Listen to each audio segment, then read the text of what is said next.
Sejam bem-vindos ao Polideia Cast. Todos nós somos políticos e por isso temos uma ideia sobre política. E hoje nós queremos saber qual a ideia do Moacir Wozniak. Ele é advogado e hoje vice-presidente do Avante. É isso, Moacir? Isso, sou vice-presidente do Avante de Cascavel. Show de bola. Eu sou Rogério Oliani. Sou Ricardo Castilhos. E vamos lá.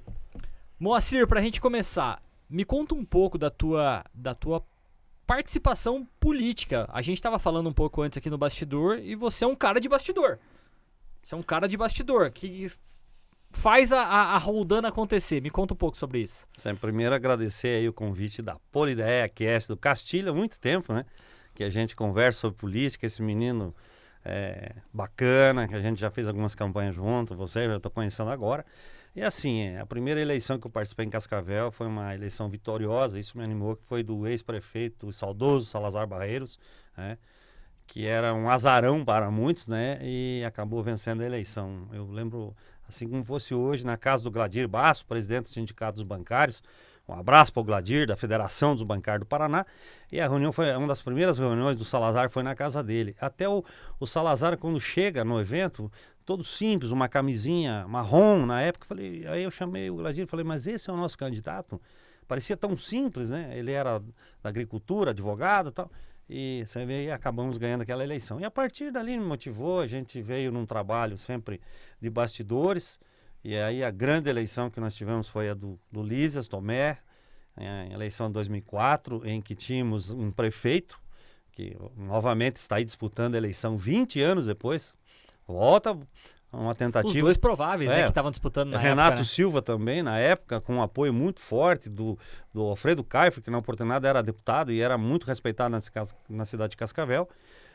O Paranhos, né, que tinha sido vice do Edgar, então eram candidatos muito fortes e nós montamos um grupo, capitaneado pelo Dr. Lima, saudoso, falecido Dr. Lima, o Elemar Adams, que é do Instituto Iguaçu, o saudoso Wilson de Oliveira, um homem que gostava muito de política, que conhecia com poucos de bastidores, não vamos esquecer ninguém, o Rafael Brugneroto, advogado, que ontem filiou na rede, um menino esplendoroso, gente na melhor qualidade, advogado, né? Foi meu professor, inclusive, lá na Univel, Foi nosso professor Direito também, né? Constitucional.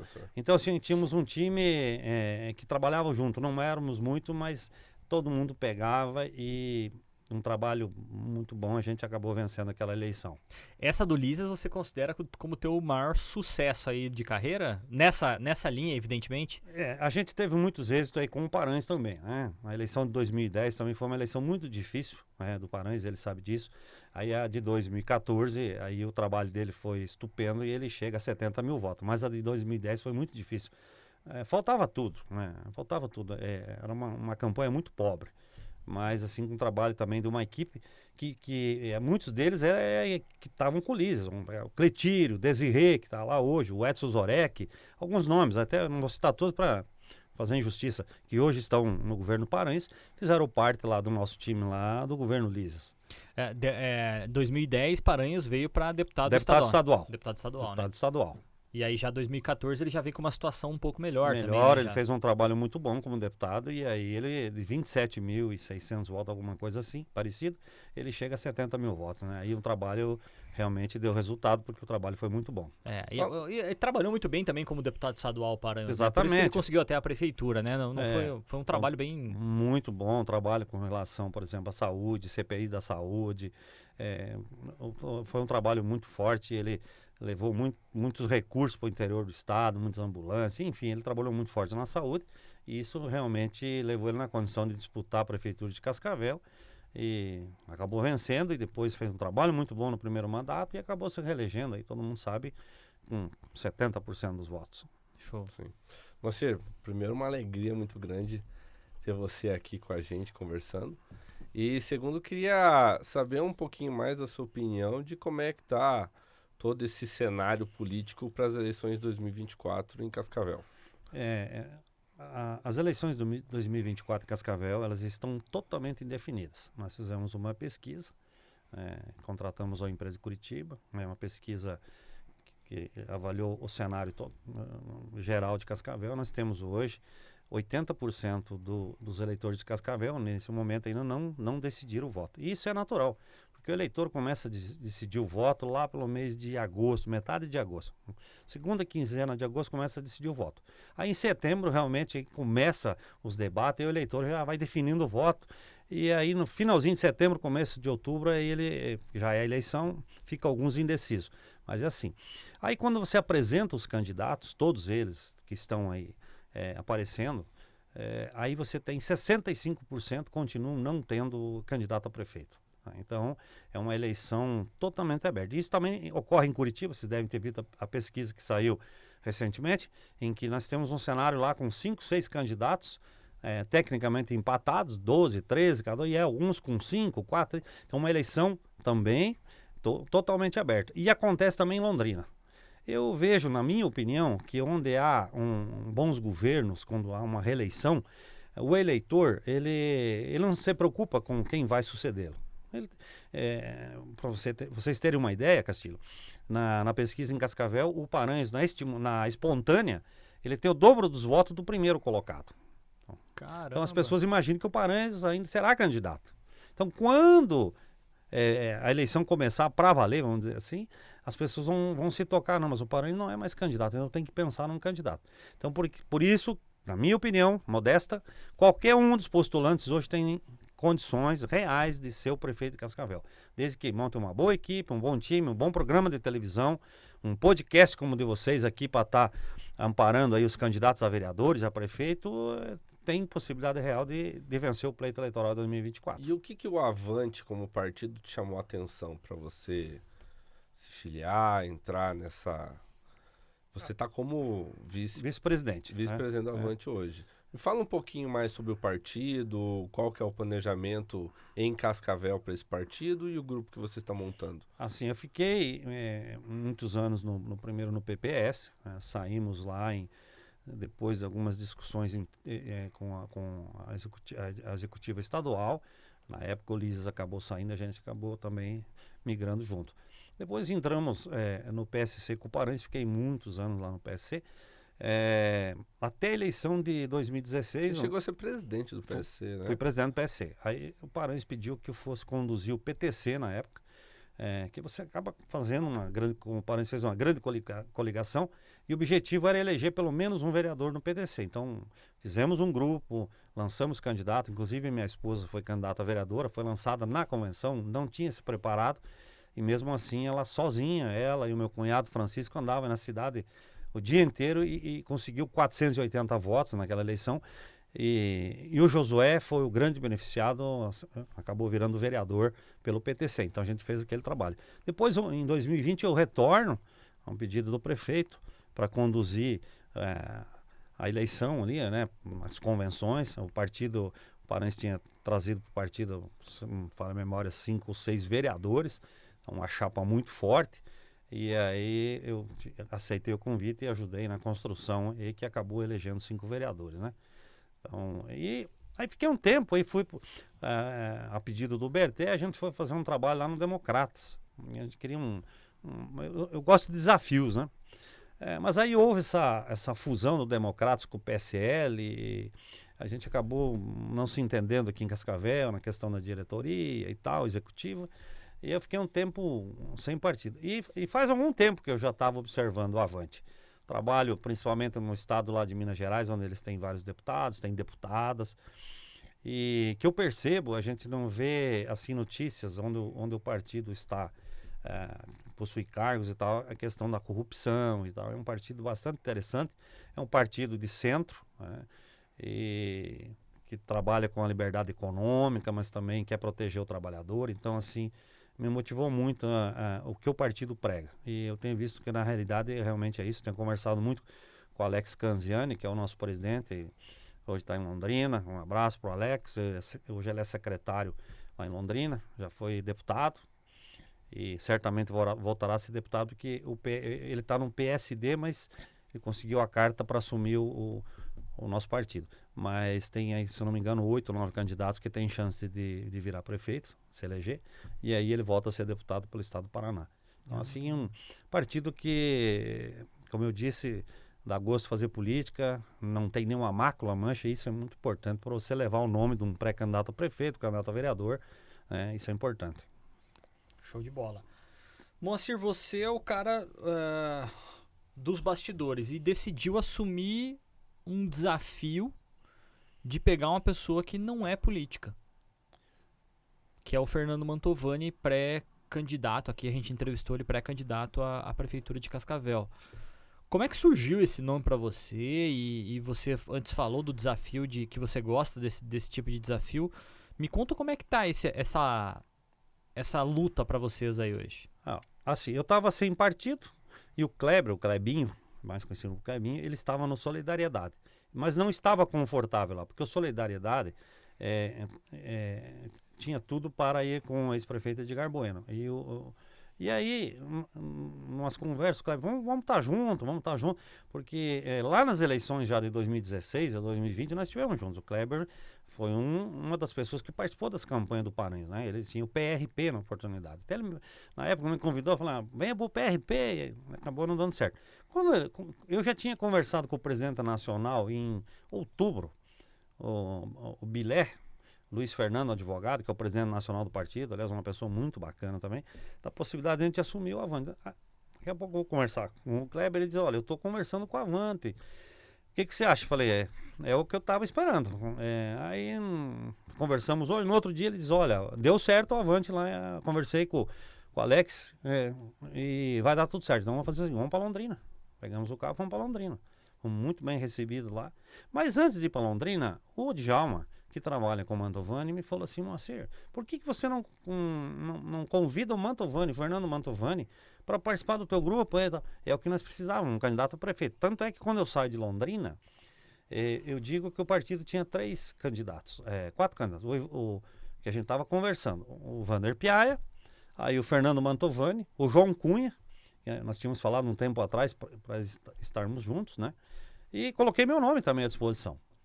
Só que na ida, o Fernando manda uma mensagem dizendo, olha, dá uma segurada, depois vamos fazer um evento, você me chama, alguma coisa assim. Mas aí eu já tinha combinado com o jornalista Cascavel, quando deu certo lá, fizemos a matéria, eu fui ler a mensagem dele já à noite. Aí, segundo ele, quando chega no supermercado, alguém conhecido dele chegou e deu parabéns para eles. Olha, que bom que o empresário tá indo para a política. Pode contar com o meu voto. Aí tem na política aquela da mosquinha azul, né? Todo mundo já viu falar. Uhum. Parece que a mosquinha azul pegou e a partir dali ele virou pré-candidato e está num trabalho intenso, correndo todo dia, visitando gente. E vocês têm acompanhado, ontem mesmo, vamos aí, tudo que aparece hoje ele tá indo, né? Aniversário, bolo de casamento, tudo que você pensar. Que é a função do pré-candidato. Porque é o pré-candidato. Precisa ser conhecido. Nesse momento não pode pedir voto, né? Mas assim, nada impede dele sair, visitar a comunidade. Semana passada tem em São João, ele está visitando todos e está sendo muito bem recebido, pelo fato de ser novo. Eu vejo assim, que na pesquisa que nós temos, o novo é disparado, experiente, novo, disparado aí na intenção das pessoas que pretendem votar na próxima eleição de 2024. Então, isso é outra pergunta que eu queria fazer. Qual que é a sua análise dos pré-candidatos à prefeitura de Cascavel? Que hoje nós temos aí os assumidos, né? Vamos botar um pouco de lenha na fogueira. Vamos colocar aí os assumidos. Renato Silva, Márcio Pacheco, Edgar Bueno, o Fernando Mantovani, que já assumiu também. Nós temos também o Henrique Mecabô, que tá, vamos dizer assim, não assumiu ainda, mas está se insinuando. Isso. E a Lilian do PT, né? E a Lilian Porto. E o Vander Piaia, que já assumiu também, que também quer, né? O Vander tá em... O Vander... não vou lembrar o partido agora. Não, assim, estão todos bons nomes, né? Aí tem aquela questão da ideologia, que eu não gosto de entrar muito nisso, acho que isso é uma bobagem. Nós temos a Lilian, uma excelente candidata aí do PT, foi boa vereadora, fiscaliza, cobra, é uma pessoa preparada, né?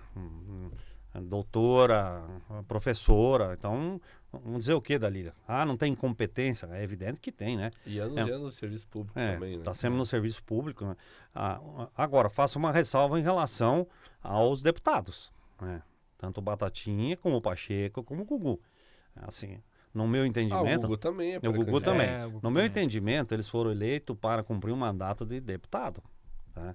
Especialmente os de primeiro mandato. Tá? Porque, assim, você cria uma expectativa na população. E aí o cidadão, larga o mandato lá e depois vem aqui ser candidato a deputado. Aí não deu certo, aí volta a ser deputado. Inclusive, eu sou favorável que mudasse isso. Nós tínhamos que ter eleições gerais, né, deputado, prefeito, governador, um mandato de 5 anos, para que a gente não tenha esse problema. Isso causa um problema da administração pública muito sério. O cidadão tá lá, nosso representante, mas aí ele tem que cuidar o que ele faz, porque se ele desagradar lá um deputado, ele não vai ter o apoio aqui para prefeito. Então, isso é muito ruim para a democracia, inclusive. Isso é o que eu penso. Mas são bons nomes. O Edgar já foi 3 vezes prefeito, 3 vezes deputado e 3 vezes prefeito de Cascavel. Na minha opinião, modesta, ele é um excelente candidato, mas ele já contribuiu, né? Há 20 anos passados, em 2004, nós estávamos lá disputando a eleição com eles. Renato, Edgar e agora o Pacheco. Se você colocar Renato, hoje é vice-prefeito, estava lá como candidato. O Edgar era prefeito, hoje ele é ex-prefeito, mas está aí. E o Pacheco, nós podemos dizer que seria o Paranhos da época. Porque o Pacheco também já foi já está no 3º mandato de deputado e já disputou 2 vezes a eleição de Cascavel. Então não é mais o novo. Inclusive, a primeira vez que ele concorreu para deputado, ele era vereador, não era? Era vereador. 2 anos de vereador. Né? Exatamente, era vereador. Se elegeu pelo PPL, que era um partido de esquerda, junto com... Por isso que eu não gosto muito de esquerda. Era o partido de esquerda junto com o PT. Ele fez 7 votos a mais que o professor Paulino. Depois migrou para o PDT e agora está num partido de direita e tal. Mas a política é isso. Então, assim, eu vejo dos novos, o Fernando Mantovani, um empresário competente, isso todo mundo sabe na cidade. Tem vários loteamentos na cidade, é um empreendedor daqui. É evidente que tem negócio fora de empresário Cascavel. De sucesso, né? De sucesso. Ele é nascido em Cascavel. Nascido em Cascavel. Então, assim, o pai dele é dono da imobiliária Mantovani, aí tá com 85 anos, foi taxista nessa cidade, então é alguém que tem as raízes aqui. O Henrique Mecabô é um excelente candidato, jovem, já mostrou na votação passada do que é capaz, né? Eu percebo aí que o jovem, uma boa parte, estaria com ele, é o que as pesquisas mostram. Agora, se vai ser candidato ou não, aí é questão dele e do grupo dele, né? Isso. Mas é um bom candidato também. Então, assim, vai ser uma eleição bastante disputada. Não há dúvida que haverá segundo turno, e aí nós temos que ver quem é que vai se agregar com quem. Por exemplo, a esquerda tem alguns partidos que dizem que não tem acerto com a esquerda, mas nas pesquisas todos mostram que a esquerda ela tem uns 30% de voto em Cascavel. Onde o presidente Lula, vamos dizer, direciona, essas pessoas vão acabar votando. Não digo que 30%, mas no mínimo 20% dessas pessoas acompanhariam aí. E com relação ao Bolsonaro, também é muito alto o índice, 60 e poucos por cento, acompanhariam aí o que o ex-presidente dissesse, olha, o candidato é esse aqui. Não é que votariam, mas existe uma tendência. Então você veja bem que é uma eleição muito disputada. Eu não sei ainda se saiu quem que o Bolsonaro vai apoiar. Mas aí vai ter um problema, porque se o Pacheco tá com um grupo lá ligado ao Ricardo, e pode vir aqui, mas também daí o Renato, que é do Republicanos e que o Paranhos está afiliado no PL. Então, é difícil para o ex-presidente também vir apoiar um grupo aqui e perder o outro. Então é bem complexa. Até alguém que daqui a 2 anos tá querendo. Como você acabou de falar, né? A máquina ela é feita para andar meio engessadinha dentro do negócio lá, né? Porque daqui a 2 anos vai ter apoio de novo para as eleições presidenciais. É isso. Então é tudo meio amarrado. Basicamente é essas candidaturas que nós temos aí. Vai ser uma eleição bem disputada. E o vice-prefeito? Vice-prefeito do Mantovani. O partido vai construir alianças, né? Trazer de um outro partido, mas se não houver essa possibilidade, certamente o partido vai escolher alguém que está afiliado no partido e vai lançar como vice, né? E vai para... porque assim, mesmo que o partido tenha um pequeno tempo de televisão, mas o Avante passou a clause barreira, então estará em todos os debates, obrigatoriamente. Isso é importante. Eu vejo um candidato aí, não vamos citar nome, que diz que não vai estar nos debates. Isso é ruim. Não é bom para o candidato. Inclusive porque as eleições de Cascavel, muitas vezes são definidas no debate, né? Sim. E você tem debate, não é só na televisão. Você tem debate na SIC, você tem debate na SIC, você tem debate no Oeste, que são debates, às vezes, mais calorosos que esse da própria televisão. Porque ali tem o público, existe a cobrança, principalmente na União Oeste, que já houveram alguns debates aí no passado. Como diz aí a linguagem popular, o bicho pega. O bicho pega. Então, lá tem estudantes, pessoas preparadas para fazer pergunta. Então, o candidato que não tiver disposto ou não tiver coragem de ir para um debate, no meu entendimento, ele está com a eleição comprometida. Até uma questão bem... É uma questão de estratégia de cada campanha, né? Porque o cara não querer participar do debate deve ter algum motivo por trás. De não querer ou aparecer alguma coisa, ou ficar evidente outra coisa, ou estar com uma eleição sistematicamente ganha, vamos dizer assim, Que é né? o caso do Que é não Ratinho na perder. passada. Isso. Ratinho tinha Não eleição, tinha porquê, né? para que ele ia discutir o quê? Não Exatamente. foi. Não tinha nada pra Agora, esconder, só trabalhar. quando uma eleição começa, que ela, na minha opinião, ela vai ser muito Vai ser disputada, briga de foice. vai ser aí você não ir pro debate, você perde ponto. E perde muito. Então, É isso que mais me chama atenção, e eu trouxe primeiro a tua experiência com o Lísias, porque isso realmente, quando eu fiquei sabendo que você estava lá no grupo que elegeu o Lísias na época, né? Me chamou muita atenção você agora tá numa eleição complicada, como foi a do Lísias, porque foi realmente uma briga de foice.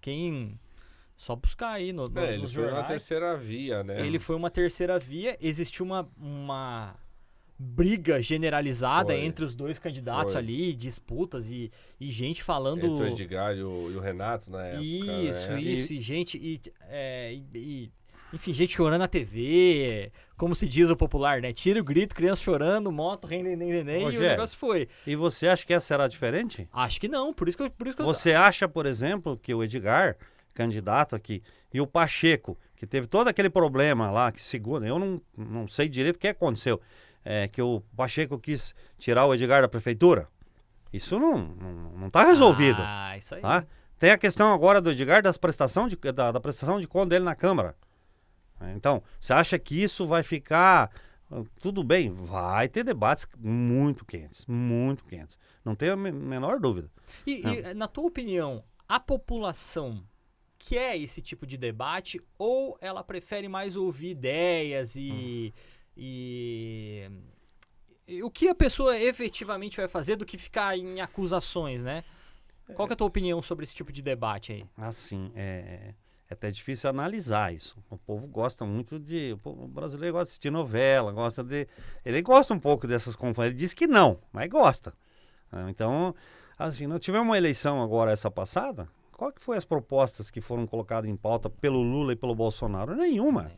Se discutiu que um roubou, outro não roubou, e ficou naquilo aí. A população acabou escolhendo um. Então, assim, é difícil saber se o seu povo gosta ou não gosta. Eu acho que uma boa parcela gosta dessas brigas. Acho que tem gente que espera as eleições para ver Mas, isso. assim, mas aí eu vou dar minha opinião sobre o assunto, tá? Minha opinião. A eleição do Bolsonaro e Lula era uma eleição que faltava definir pouca coisa. Porque os votos já estavam definidos em quem quer que seja. Os votos já estavam definidos em quem quer que seja. E os não votos. Porque existe aquela pessoa que... Existe a pessoa que vota no Lula e existe a pessoa que não vota no Bolsonaro. Sim. E vice-versa, né? Mas é isso que aconteceu. E aí, assim, por isso um debate tão acalorado. Eu concordo quando vocês falam que a população gosta. O que eu não acredito que aconteça, e mais uma vez é minha opinião, não aconteça, é que a pessoa olha e fala assim, eu vou votar porque esse aí briga melhor. Eu acho que existe uma queimação de filme, como foi na eleição do Lísias. O Lísias foi da terceira via e surpreendeu todo mundo, ninguém imaginar. Quando todo mundo falou assim, não, o Lísias, campanha barata, eu lembro dos vídeos do Lísias, todos eles assim, grandes produções pros outros candidatos, e pro Lísias era assim, Eu fui aquilo que dava pra fazer, as né? pesquisas mostravam que ele não ia ganhar. Qual foi o investimento eu fui o financeiro da campanha, em torno de 200 mil na época, eu acho, alguma coisa assim, né? Porque depois entrou da família aqui do Mion, né? Que foi uma das maiores contribuições que nós tivemos, né? Saudoso seu Tacílio, né? Contribuiu bastante para a campanha do Lísias, né? Bastante. Era pouco nas campanhas. As outras eram muito grandes as campanhas. Então foi isso. Mas assim, é que o partido ele veio se preparando desde 2000. 2000, o Wilson de Oliveira, mais uma equipe, elegeram o Mário Seipert vereador e o Itacir Gonzato, o PPS. Aí houve um problema ali que o partido não foi contemplado no governo de Edgar, na época, e o Wilson resolve, vamos dizer, no popular, vou dar o troco, monta um time e começa a fazer críticas, 4 anos de crítica o partido fez. E já em 2022, o Elísias fez 24 mil votos para deputado federal em Cascavel, que ninguém tomou conta disso. E se você pegar no ano da eleição, no mês de fevereiro, tem uma pesquisa do jornal Hoje, em que o Ulisses aparecia já em segundo lugar na pesquisa. Que ninguém prestou atenção naquilo. Então ele já vinha, o povo já vinha olhando. Quando começa aqueles debates lá, pesado que teve, e ele foi surfando. Falou, não quero saber disso, vou pra cá. Entendeu? 2 minutos e 30 nós tínhamos de televisão, dividido dava 1 e alguma coisinha, né? 1 e meio. E só para você ter uma ideia, o Renato, na época, acho que, se eu não me falo, ou era 14 ou era 17 minutos. Então ele tinha, vamos imaginar, 7 minutos em cada parte do programa eleitoral, do meio-dia e à noite, né? E o Edgar, acho que tinha 10 minutos na época, então era 5 e 5. Então a gente falava o Liz, mais uma coisa, que era o Liz na prefeitura, aquela música que era até meio chata, e falava mais algumas coisas, e é isso. E assim, tinha uma equipe boa de alguns partidos aí que a gente trabalhava muito em bastidores. Quando tinha um debate nas instituições, a gente tentava de um jeito ou do outro descobrir as perguntas.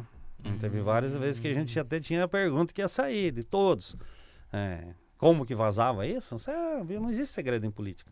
Mais ou menos vai ser nessa linha. Então a gente tinha um timinho, nós tínhamos aí o Dr. Lima, que tinha uma relação boa com a imprensa. Então quando a gente precisava colocar uma matéria, ele sabia como fazer. Nós tínhamos, eu fui responsável, como eu estava estudando direito na Univel, filiar muitos professores, principalmente na Univel. Eu era presidente do centro acadêmico, então a gente filiava muitos professores. Inclusive, lá na própria Univel, não vou dizer na época, mais de 60% era afiliado no nosso partido. Que depois o Renato, um abraço, Renato. Descobriu depois. Mas assim, era um trabalho em equipe. A gente tinha uma meta, assim, a gente se reunia todo dia. E o que nós vamos fazer hoje? Isso era todo dia. Tomava um café da manhã ali no Felipe Adura, com o nosso time, o que vamos fazer? Hoje vamos fazer isso. Cada um tinha uma missão. Nós tínhamos gente dentro do Correio, que era do PCdoB na época, que nós coligamos, que fazia um trabalho lá de fiscalização, ficar de olho se não vinha algum material contra a gente. Cada lugar a gente tinha alguém, nem que fosse um. Então não era um grupo grande, mas era um grupo muito coeso, sólido. E aí num sábado a gente se reunia, fazia um churrasco, trocava umas ideias, e daí na segunda começava de novo. Esse negócio de campanha é interessante porque você cria amizades, né? Porque é muito intenso, o período é curto. Mas ele é de uma intensidade tão grande que eu acho que eu até comentei. Como é que aquele negócio que você fala sempre? Trauma. O trauma coletivo gera união. Isso. Mas cria inimizades também. Com certeza. Algumas. Você faz uma amizade aí em campanha que, em termos de tempo, é como se você fizesse uma amizade de 5 anos em 2, 3 o nosso meses. caso, a gente não se conhecia, nós conhecemos nas campanhas. E agora, com certeza, vamos fazer mais amigos, né? Cria algumas, né? Mas depois passa. Depois passa, tudo passa. Depois da eleição, tudo se resolve. Com o tempo. A gente mora todo mundo na mesma cidade, né? Política, assim, você é adversário. Eu sempre falo, você é adversário, você não é inimigo. Eu fui um dos grandes ferrenhos aí, opositores ao Edgar Bueno, ele sabe disso. Nós já tomamos café aqui na Requinte, inclusive, conversamos várias vezes, e a gente não é inimigo, a gente foi adversário político. Recentemente tivemos uma conversa. Então política é isso, você não pode ser inimigo, né? Cada um pensa de um jeito, né? Você pensa de uma forma e do outro, e aí se juntando essas ideias você acaba construindo o bem comum, que é o objetivo da política, da eleição, dos representantes. Melhorar a cidade. Por falar em cidade, eu queria saber a tua opinião. Qual que é a Cascavel do futuro que o Moacir enxerga? Olha, eu vejo assim, Cascavel, na administração do Paranhos, foi muito bem, principalmente na questão da infraestrutura, né? Nós temos trevo de cataratas, várias avenidas, na questão da educação, várias escolas foram construídas, nós temos aí CMEs, né? Então, posto de saúde, foram vários, né? Mas assim, eu vejo que houve um atropelo, aí eu não sei quem é que atropelou essa expansão do perímetro urbano de Cascavel. Isso me preocupa muito, porque nós aumentamos em 85% o perímetro urbano de Cascavel. Existe um estudo da Universidade Federal do Paraná, que foi feito no governo Salazar Barreiros, em 1997, que ela mostra claramente onde que as indústrias de Cascavel tinham que se instalar. Todas no sentido Curitiba. Por quê? Por causa da direção e velocidade dos ventos. Se nós construirmos indústria aqui na região de Foz, de Santa Teresa ou de Toledo, nós vamos contaminar nossa cidade com a poluição dessas indústrias, porque o vento vai trazer para cá. E aí nós estamos construindo, não sou contra, um grande empreendimento no sentido Foz do Iguaçu. Aonde essas pessoas vão trabalhar? Se montar indústria naquela região, nós vamos ter poluição. Se montar na região aqui de Curitiba, essas pessoas vão ter que usar a BR-277, sem duplicação. Aí muitos vão usar a Avenida Brasil para atravessar a cidade. Então esse aumento do plano diretor aí, na minha opinião, isso é uma questão para ter discutido 6 meses, quem sabe 1 ano, mas discussão com a SIC, com o CDL, com Associação dos Engenheiros. Associação dos Engenheiros, dos arquitetos, tem um organismo novo aí dos empresários aí, discutir isso muito, exaustivamente, para chegar num consenso, o que é melhor para a cidade. Então isso, o próximo prefeito e os próximos vão ter muito trabalho para pensar a cidade na questão da industrialização e do crescimento. Então eu já penso que Cascavel, o Paranhos fez aí um aeroporto muito bom, mas ao invés de se pensar naquele aeroporto, que chegaram até a inaugurar o aeroporto uma vez, colocaram indo para Toledo aqui, em Espigão Azul, tinha uma placa lá do aeroporto lá. Mas eu penso em Cascavel, deveria pensar como Maringá, em que Cascavel tivesse um aeroporto de cargas. O empresariado, mais os poderes públicos pensar nisso, um aeroporto de cargas. Nós estamos aqui numa região que tem muita produção, e Maringá fez isso, levou algum tempo, e lá foi a sociedade organizada que fez. Foi a Associação de Maringá, lá tem o CODEM, que quando eu fui secretário de Indústria e Comércio eu fui conhecer, que é fantástico, que é o Conselho de Desenvolvimento de Maringá, que é um órgão independente da prefeitura. O prefeito, ele é a rainha da Inglaterra, ele é o presidente de honra, mas são mandatos assim de 4, 5 anos, eleito por todas as entidades, e que ela direciona o desenvolvimento da cidade. Mas Cascavel tem, acho que é Codesc. Nada se faz sem aquele órgão lá. E é muito interessante que um saudoso Saul Reis, de uma das últimas entrevistas que deu, que ele foi um dos cabeças do IPUC lá de Curitiba, e perguntaram para ele, se ele voltasse a ser prefeito, o que ele faria? Ele falou que ele faria um IPUC novo. Aí o repórter perguntou, mas por que, prefeito? Porque esse IPUC está contaminado pela Secretaria de Desenvolvimento. São órgãos distintos, não pode se misturar. Um planeja e o outro executa, eles não podem estar juntos. Então eu vejo aqui em Cascavel, não é uma crítica, mas o Instituto está dentro da prefeitura. Não, mas nós temos o Codesc aqui. Pois tudo bem, mas ele está engatinhando ainda, né? Está começando, né? Então, assim, esses organismos, eles tinham que ser debatido, esse projeto de desenvolvimento para Cascavel aí, essa questão da expansão da área do município de Cascavel. Eu vejo, assim, que haverá no futuro muitos problemas. Problema de saneamento nós estamos com, bastante resolvido aí. Agora, com esse novo contrato, o Sanepar deve resolver. Mas essas áreas, essas localizações, precisa toda uma estrutura do município. Escola, creche, transporte.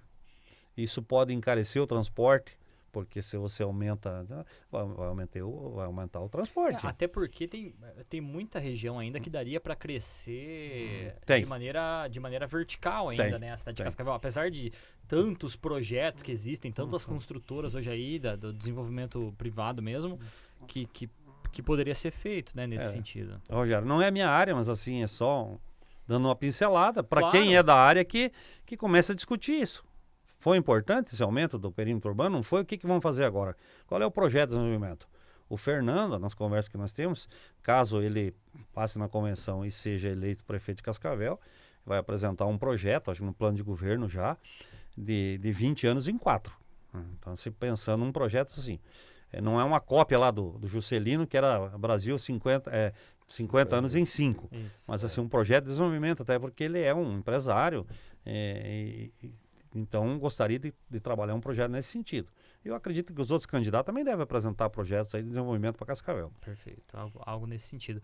Eu percebo assim que o prefeito Paranhos, a gente tem até um certo... Se você for numa conversa, assim, com familiares e tudo mais, existe até um receio de falar, porque ele é um prefeito tão midiático, né, que aparece e parece que a gestão, como eu falei, foi um bom governo, mas parece que as pessoas às vezes têm medo de falar, não, mas não pode falar mal dele, porque, pelo amor de Deus, né, que foi o melhor prefeito que nós tivemos na história de Cascavel. Mas é evidente que a cidade precisa evoluir. Com certeza. É evidente que a cidade precisa crescer e a gestão dele, como o senhor mesmo falou, foi excelente, foi muito boa, né? Mas a cidade precisa evoluir. O próximo prefeito vai ter que pensar nas situações daqui a 20 anos. E não é só o prefeito, os deputados, olha. No passado nós tivemos um financiamento da cidade industrial de Curitiba. Tá? O Estado financiou a cidade industrial de Curitiba. E aí o que aconteceu? Passado alguns anos, as cidades do interior começaram a pagar essa dívida. Porque ela ficou muito grande e aí lá no governo Jaime Lerner começaram isso. E, se eu não me engano, no governo Beto Richa foi perdoada a dívida da cidade industrial de Curitiba. Tá? O Estado assumiu. Ou seja, todos nós do interior assumimos. Nós tivemos um pedágio muitos anos caríssimo. E qual a contrapartida que o interior teve para pagar essa conta lá de Curitiba? Qual? Nada, zero. E aí o que aconteceu com o passar dos anos? Pega as cidades lá, Fazenda Rio Grande, o que era a Fazenda Rio Grande? Porque hoje é muito mais cômodo para o empresário instalar uma indústria naquela região, porque não vai pagar pedágio, né? Se pagar é até o Porto de Paranaguá. Agora se imagina, eu sempre dei um exemplo dessa batalhadora aí que é a Celinha Mascarello, que tem essa empresa aqui. Se imagina, ela traz a matéria-prima pelo porto, paga pedágio até chegar em Cascavel. Daí quando ela vai exportar ou vai vender para outro estado, sai de novo e paga pedágio novamente. Eu nunca tinha pensado Seria nisso. muito mais cômodo para ela montar essa indústria lá em Curitiba. Seria muito mais cômodo. Então, assim, nós precisamos dos deputados que pensem nisso. Ah, tá vindo pedágio aí. Mas qual a contrapartida que o interior tem? Toledo, Cascavel, Céu Azul, Foz do Iguaçu, que nós estamos aqui na ponta. Porque as indústrias lá têm esse benefício de não ter que pagar o pedágio. Então, é uma outra questão para os deputados que estão aí, que eles precisam pensar. E é o momento de se discutir isso, Exatamente. Né? Quando é que se discute isso? Em momentos como esse. Eleição, quando está discutindo o pedágio, que vai implantar o pedágio. Mas qual a contrapartida que vai ter um ICMS um pouco menor para a indústria que está em Cascavel do que a indústria que está lá em Curitiba? Como é que faz? Não sei se pode. Mas vamos achar alguma alternativa para que nós possamos ter aqui também.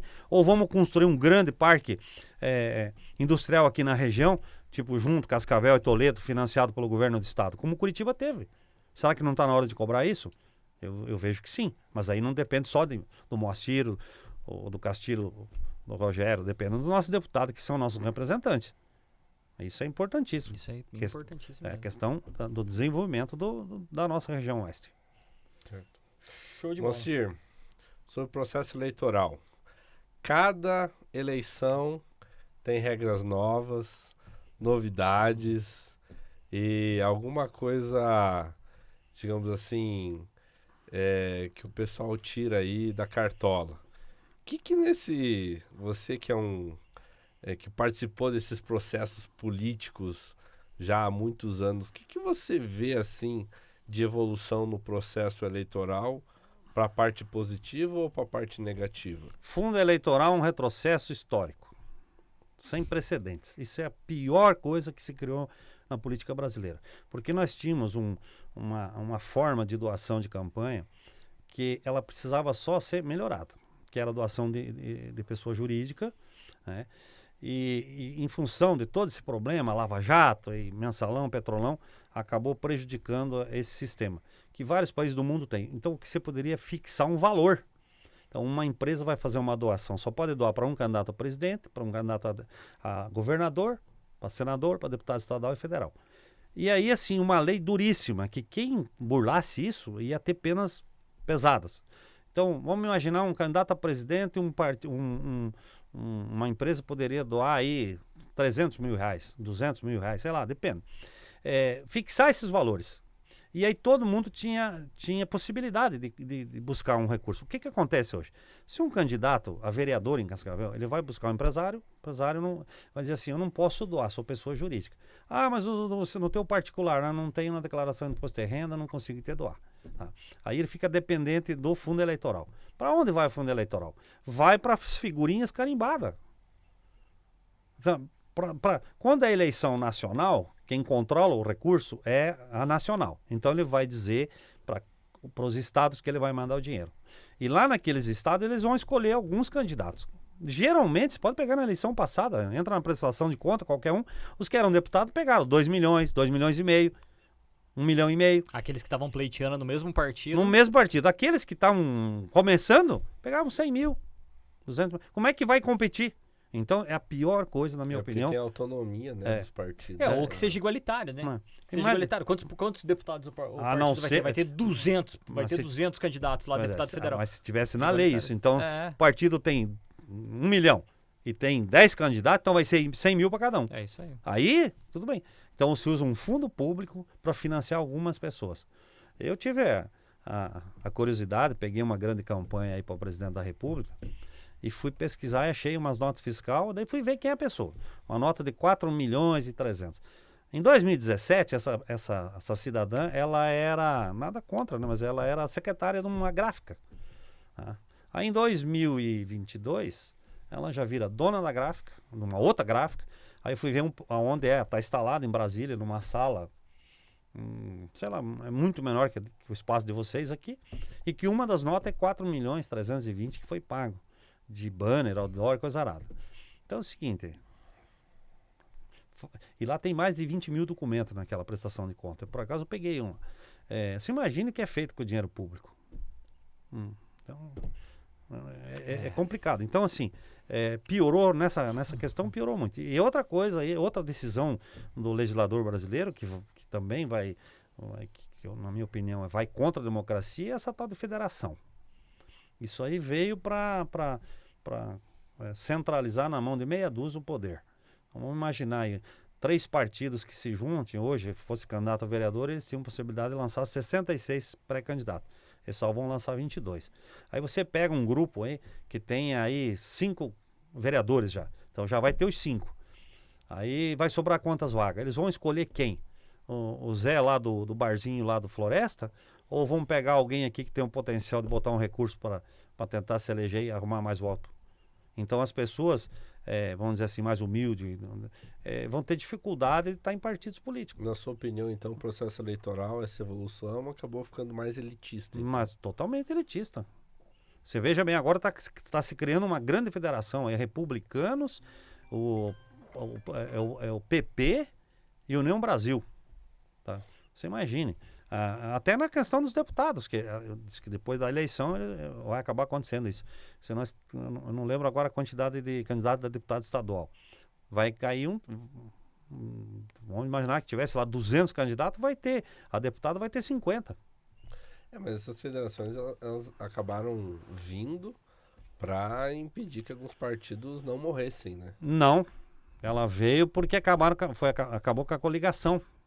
E eles acharam uma alternativa que foi essa, para juntar os partidos. Sim, mas, na verdade, ela é uma coligação. Mas, por exemplo, o PV teve problema que eles saíram lá da cláusula de barreira recentemente. Tudo bem. O partido ia começar a definhar. Aí eles acabaram entrando numa federação lá com o PT, enfim. Acho que daí o recurso, né? Vai um recurso para a federação, né? Mas é que tudo vem sendo pensado há tempo, né? Então, essa cláusula de barreira foi se aumentando, foi se tornando muito pesada. Então, você não tem a dúvida, Castilho, que isso foi tudo planejado. Porque você tem essas mudanças constitucionais até 2030, né? Eles vêm alterando para ir eliminando os partidos. Então, vai eliminando, tá. E aí, assim, mas aí você, por um lado, você acaba prejudicando aquele cidadão que quer ser candidato. Porque ele não vai ter espaço. Onde é que ele vai buscar um espaço? Ele não vai ter condição de ser candidato. Então, vai estar muito elitizado. Daqui a alguns anos, se continuar assim, você dificilmente vai ver um vereador aí de bairro, a não ser que seja um dono do supermercado, ou que tenha um... Senão não vai... líder de bairro. Que ele consiga ser até um candidato independente, né? Eu vejo que isso na verdade é uma forma de combater, assim... Mas então liberasse, não te cortando, os candidatos independentes. Sim. Então liberasse isso. Não pode, então eu quero ser candidato, faço a legenda e me elejo. Sim. Entendeu? Até porque da forma como tá, assim, minha opinião, né?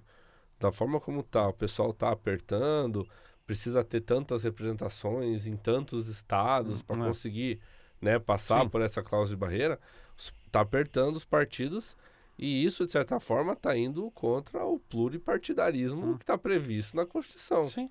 Então é um negócio meio paradoxal, né? E não liberam as candidaturas independentes. Quer dizer, Exatamente. vai acabar virando um negócio meio Estados Unidos. Ou você é republicano ou você é Mas democrata, lá nos né? Estados Unidos ainda é permissível as candidaturas independentes, né? Isso. Não, mas lá tem as independentes. Mas você tem Mas grandes, aqui nós não temos. você Nós tem não temos, grandes, não, tem dois que ter. grandes polos lá, né?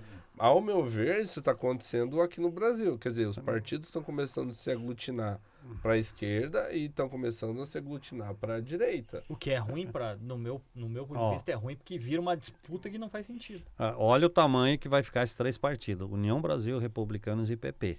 Olha o tamanho desse partido, que é o bloco do Centrão. E que ontem eles já lançaram o pré-candidato deles, que é o Ronaldo Caiado. Que é um homem do agronegócio e eu vejo, na minha opinião, modesta. Ele pode ser o candidato da direita aí que vai atropelar o governador de São Paulo e também o grupo ligado ao Zema e o grupo ligado ao Bolsonaro. Esse cara pode ser o cara da direita aí. Caramba. Porque já foi candidato a presidente, ele tem feito um bom governo lá em Goiás. Você vê que você não vê crítica no governo dele lá. Então, assim, e ontem eles se reuniram tudo. A União Brasil, né? Mas já estão namorando para os 3 partidos estar juntos e ele ser o candidato a presidente da República dos 3 partidos. Aí já sai com um tempo de televisão enorme, um fundo eleitoral extraordinário. Esse é o jogo. Tem dinheiro para queimar, né? Não, tem muito dinheiro desses 3 partidos juntos. E aí se torna um candidato viável. E na sua opinião, o que muda das eleições federais para as eleições municipais em termos de trabalho, de rua? Muda tudo. As candidaturas a deputado, exceto a presidência, governador, né, que tem o debate. A deputado ninguém critica ninguém, cada um está pedindo seu voto, né? Para prefeito já é diferente. Né? Até ontem eu disse pro Mecabô, se prepare que... Gastar sol de sapato. E os debates... Os caras vão pegar a tua vida. Não, você vai ser questionado, né? Você vai ser questionado, você não tem a dúvida. O que você fez, de onde você veio, o que você faz, o que você está deixando de fazer, você vai ser questionado. Para deputado ninguém pergunta isso, né? Para presidente, para governador, quando tem os... No caso do Ratinho, que ele ganhou com facilidade, não, mas quando existe muito debate. E para prefeito, a prefeita é a mais disputada de todas. Porque é mais próximo, Todo né? mundo quer ser o prefeito da cidade. Mesmo que o cidadão saiba que ele não tem condição, mas ele vai tentar. Ele fala, imagine eu virar prefeito de uma cidade como Cascavel, que já está chegando nos 400 mil habitantes. A honra que é isso. Então ele quer ganhar a eleição. Tem alguns que dizem que vale tudo para ganhar a eleição. Então, esse é o jogo que é a diferença. Para essas nacionais é mais tranquila, exceto o presidente da República, é bem disputado. Mas para prefeito... outra coisa que mudou também é a questão da parte da propaganda, né? Parece que as eleições, elas, cada ano que passa... cada pleito, né, que passa, elas ficam mais limpas no sentido, tá proibido agora pintar muro, tinha uma época que o pessoal pintava os cachorros de rua, com os números pra... Não, mas tudo bem, mas é o seguinte, eu sou contra essas mudanças, porque do jeito que tá indo daqui uns dias vai ser proibido pedir voto. Pois é. Olha agora... Porque aí vai manter as pessoas no poder. Qual o prejuízo que trazia você pintar um muro com o nome do seu candidato? O muro é da pessoa, um cidadão ia lá, colocava tinta, depois ele tinha um período que ele era obrigado a ir lá pintar em cima, né? E aquele que não fazia isso levava uma multa. Qual que era o problema? O período eleitoral que você está discutindo... O que era ruim era aquela quantidade de plaquinha na rua. Não, essa era ruim. Os lambi-lambi. Não, isso sim. Mas no muro das casas, isso não tinha problema nenhum. Tá lá, uma placa na casa. Qual o prejuízo que trazia para alguém? Para o cidadão comum? Nenhum. Estão restringindo a festa da democracia. Não, é isso, exatamente. Como é que você vai fazer para ser conhecido, né? Porque hoje a gente tem redes sociais, né? Que facilitam muito o trânsito. Sim, uma outra forma de... Mas assim, é cada vez... Mas é tudo um projeto. Mas se você parar para pensar, por exemplo, para você poder impulsionar uma conta lá, um candidato a vereador vai ter que gastar, um desconhecido, 15, 20, 30 mil reais para ser... Se ele não tiver a verba, como é que faz? Pra ele ser conhecido, entendeu? Talvez a pintura do muro lá Muito ele mesmo consegue fazer, é mais barato, né? Sei lá. Então, é uma questão... É que às vezes, assim, é como está acontecendo lá em Gaza, que tem... o pessoal acha que não, que tá certo Israel e tal. Então, assim, como era para matar lá os terroristas, então vamos matando todo o povo, né? Então, vamos eliminando. Tipo, no Rio de Janeiro, vamos matar lá todos os bandidos lá, então vamos matar o povo também. Então, assim, então você vai matando na democracia. Ah, mas isso aqui era ruim, a plaquinha na rua. Ah, mas então vamos acabar com tudo. Na casa também, não pode nada. Daqui uns dias, tá proibido pedir voto, do jeito que tá indo. Então, e assim, como decide tudo em Brasília, lá no parlamento, claro, às vezes tem audiência pública, tá aberto, o povo não participa também. Mas quando você fica sabendo, já tá decidido, né? A grande verdade é que o Brasil é muito grande e... Uma coisa boa que saiu agora foi quando o presidente Pacheco segurou a votação que tinha aí da reforma agora, que ia, a mini-reforma. Mini-reforma, que aí eles estão trabalhando o Código Eleitoral. Absurdo, o nosso Código Eleitoral aí é lá de 1960. Sim. 64, 66, 62 ou 64, não tenho certeza agora. Então, você imagine. Tem que modernizar. É do século passado. E aí o seguinte, daí dá a possibilidade aí do TSE fazer as resoluções, né? Toda eleição é resolução nova. Então, isso que eu ia te perguntar. Então, agora estamos começando a ler aí, ainda não estou muito a par das mudanças que tem. Então, toda eleição. Se você tem um código eleitoral e aquilo passe a valer, você vai diminuir o número dessas resoluções. Então, até porque abre margem para discussão também, né? Abre margem. O que pode, o que não pode, e aí o questionável, quando vai para a justiça, é definido por um... Eu mesmo tenho a impressão de que cada eleição, cara, tem regras novas. É um negócio Você lembra que na última eleição nós estávamos numa dúvida aqui. Aí eu peguei o telefone, escuta essa, doutor Márcio. Peguei o telefone e liguei lá no TSE. Eu liguei lá no TSE e falei assim, tudo bem, eu gostaria de falar com o assessor jurídico. Aí a pessoa, quê? Eu falei, aí me passaram uma pessoa, ela falou, viu, é o seguinte, eu trabalho com essa atividade, eu faço a marketing e tal, não sei o que lá, e eu estou com uma dúvida. Nesse sentido, senhor, eu não sei te responder. Eu falei, mas se tu não sabe, como é que eu vou fazer? Que é do TSE, como é que eu vou fazer? Eu sou testemunha, digitado do lado, nós colocando viva voz. Aí eu coloquei, a pessoa falou assim, eu posso te ligar? Eu vou levantar essa informação, eu posso te ligar. De fato, a pessoa, acho que depois de 3 dias, ela me ligou com a informação e eu passei pra você. Porque qual que era a dúvida? Eu lembrei agora, qual que era a dúvida? A eleição, o Facebook, ele emite a nota fiscal no mês depois. Então ia emitir no dia 1º de novembro. Sim. Ia emitir a nota fiscal referente a outubro. Só que, se nós investir... Não, a eleição... Aí tem a data da despesa. Tem a data da despesa que ia ser feita. Aí ia ser emitido, acho que era 1º de novembro. Depois da eleição. O eleição. anúncio poderia ser até dia 1º de novembro. Então ia ser só no dia 1º de dezembro que ia ser emitida a nota fiscal. Aí eu falei, e aí? Pode no dia 1º ou não pode? E era uma dúvida geral, nós estávamos em grupo. Até um dia antes da eleição, do dia da eleição, podia impulsionamento. Só que o dia era 31. Era dia 1º, daí ia cair no outro mês, tipo em dezembro. A nota ia ser feita só em dezembro. Certamente você teve muitos problemas na prestação de conta que você faz como contador, né? Sim, nós tivemos nossos candidatos, a maioria deles tiveram problema com o Facebook. Agora, eu tive um professor de direito eleitoral que ele definiu muito bem o direito eleitoral. E principalmente a jurisprudência. Ele falou, a jurisprudência, meus alunos, vocês lembram daquele baleiro que é mais velho, o Moacir até me colocou eu lá porque o Moacir é mais antigo, ele sabe, que é um baleiro que tinha nessas bodegas antigamente. Então lá tem bala de chocolate, tem bala de banana, tem bala dura. Então você gira ela até onde ela parar. Às vezes você vai abrir, você vai pegar uma bala de banana, molinha, boazinha. Às vezes você vai pegar uma dura, né? Aquela mais dura que tem. Você nunca sabe o que vai sair de uma jurisprudência. É a festa da democracia. é uma festa. Isso um professor definiu. Professor de direito eleitoral. Essa é a definição da jurisprudência.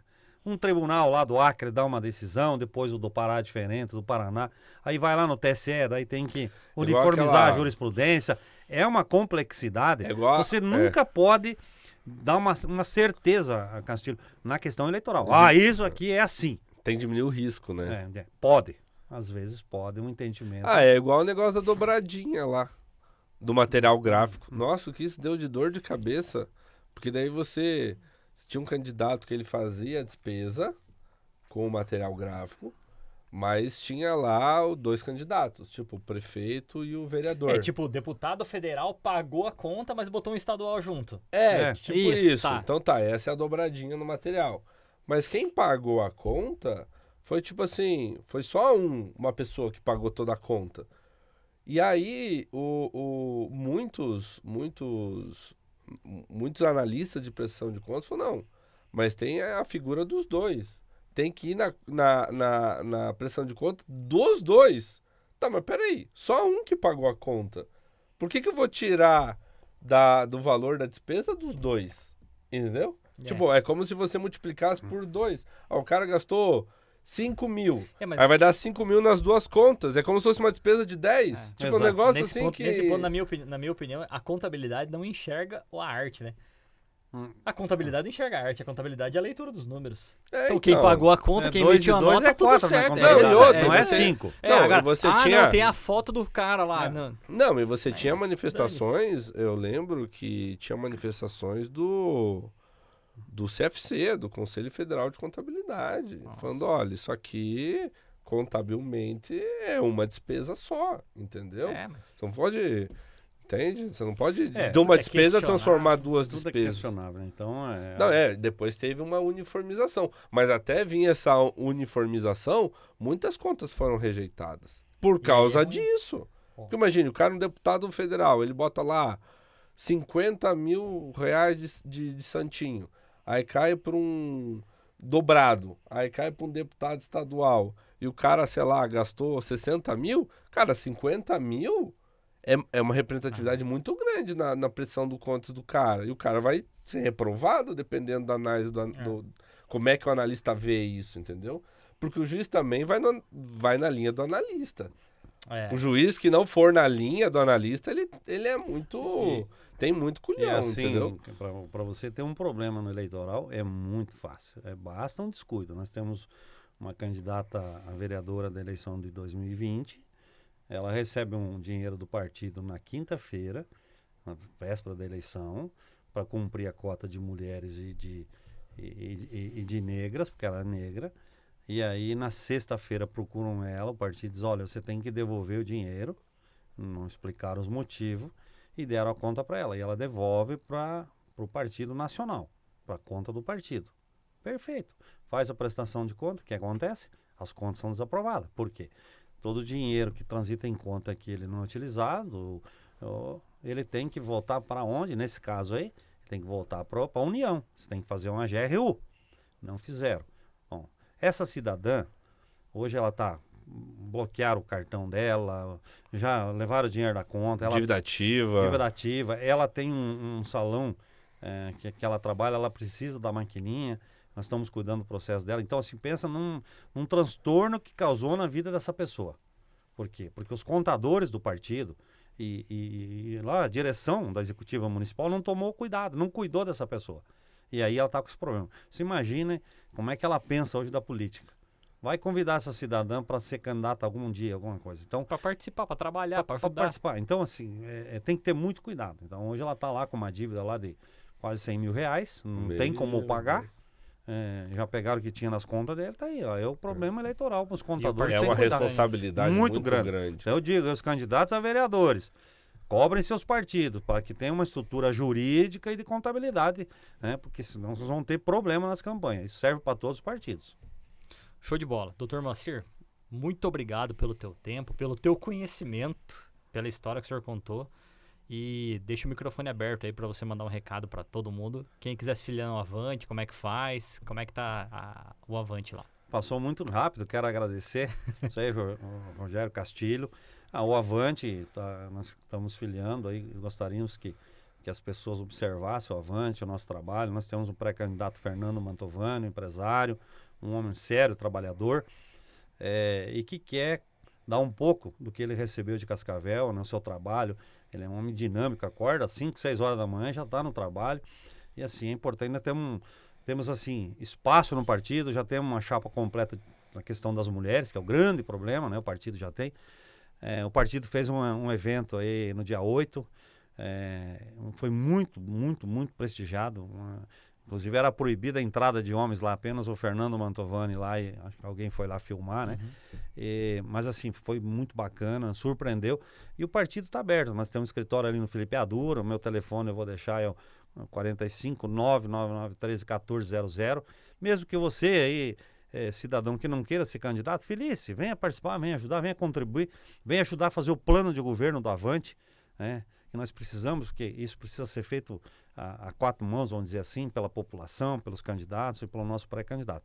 Então, agradecer aí o espaço, sucesso, muito bom espaço aqui. O Castilho tinha me convidado inúmeras vezes. Então, assim, de coração, você é um amigo que estou conhecendo aqui. Agradecer a equipe técnica que está aí também. Sem eles não acontece nada e Deus abençoe a todos nós. Amém, amém. Bom, esse foi o nosso Polideia. Polideia Cast. Cada um tem uma ideia sobre política e eu quero ouvir a sua. Vem participar com a gente. Até mais. Obrigado, doutor.